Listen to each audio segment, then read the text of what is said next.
Seems like everybody's looking for answers about what great men would do with their foot on the pedal and their hands on the wheel. And the best thing about turning to corpses for tips is they're not around to contradict you. So the advice you get is always that other people should do the shit you want done but are afraid to do alone. And damn near everybody's hoping or praying for reinforcements to come around and turn this tainted world into their personal favorite kind of clean and messy. And for those that use words like sensible and courtesy, the day they're waiting for is the one where everyone finally comes to their senses and realizes how wise they are. But for those of us that prefer exclamation points to citations, our help from the outside looks a lot like the worst thing that ever happened through the wrong set of eyes. You're rooting for Armageddon, you're rooting for global revolution, you're rooting for zombies, you're rooting for industrial collapse. At my lowest points, I put my money and my hopes on the volcanoes beneath Yellowstone Park to spit out what they've been holding in and cover this country in ash, and lately most of my points have been low ones. And we tell ourselves that we'd survive our own granted wishes, but we probably wouldn't. Still, we cheer on catastrophe with fingers crossed, because we don't yet know how to be the scourge of our scourges, because we aren't disaster enough on our own. We find each other through symbols and catchphrases that seem to say we hate the shit we're in for similar reasons, but I'm not so sure. You're drawing up verbal utopias, and the picture's so vivid I can practically see myself sleeping through the 10-hour-long meetings. But if the things we say are so obviously true, then why aren't our hometowns ruins or Big Rock Candy Mountain yet? You talk about hating yourself like it's the most radical thing you could do. Well, if that's the case, this place is on the brink of insurrection. Seems like everyone's either ashamed of the bullets they've caught or the bullets they've dodged, and the only ones immune from this guilt are the ones that are truly guilty. You put revolt on the back burner,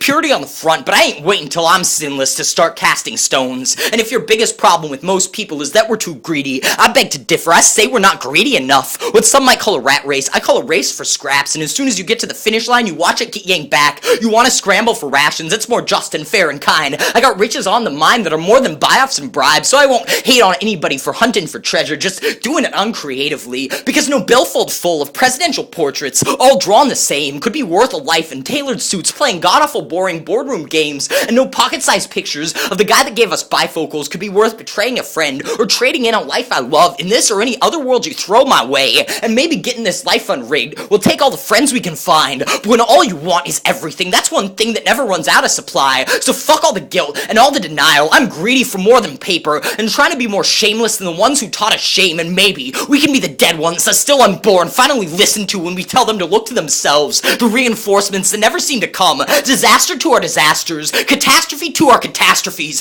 scourges and proud.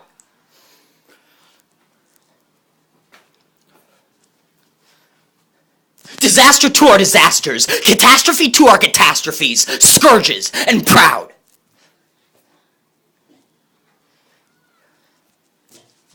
Disaster to our disasters, catastrophe to our catastrophes, scourges and proud.